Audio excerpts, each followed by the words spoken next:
परा खेल पियर गमछिया हाथे से ठेला अपन मुछिया। ऐसन बात बा आए हाय कन्हवा परा खेल पियर गमछिया हाथे से ठेला अपन मुछिया। गोली बन दुख के खाली ऑर्डर करेला राजभर के बेटौआ फटौआ प मर्डर करेला। राजभर के बेटौआ फटौआ प मर्डर करेला।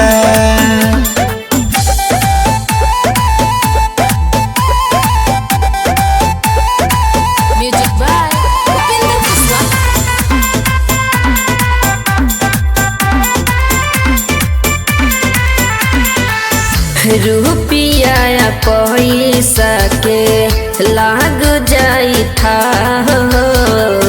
देखते ही लोगावा बदली ले लरा हो।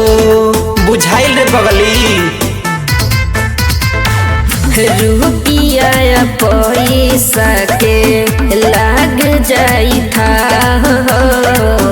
देखते ही लोगावा बदली ले लरा हो। चाहे जवान जिला में भगदर करेला राजभर के बेटौआ फटौआ प मर्डर करेला। राजभर के बेटौआ फटौआ प मर्डर करेला।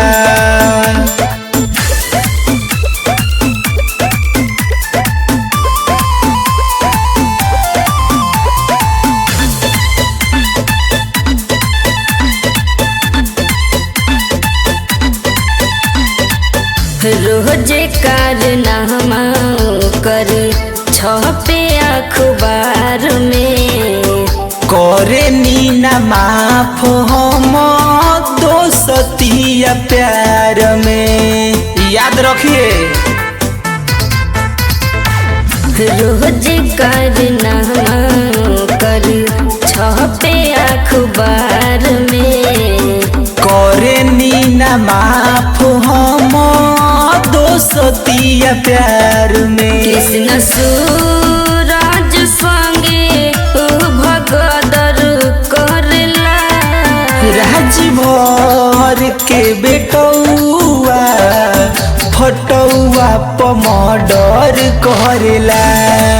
राजभर के बेटौआ फटौआ प मर्डर करेला। हल्का में लेते रे का।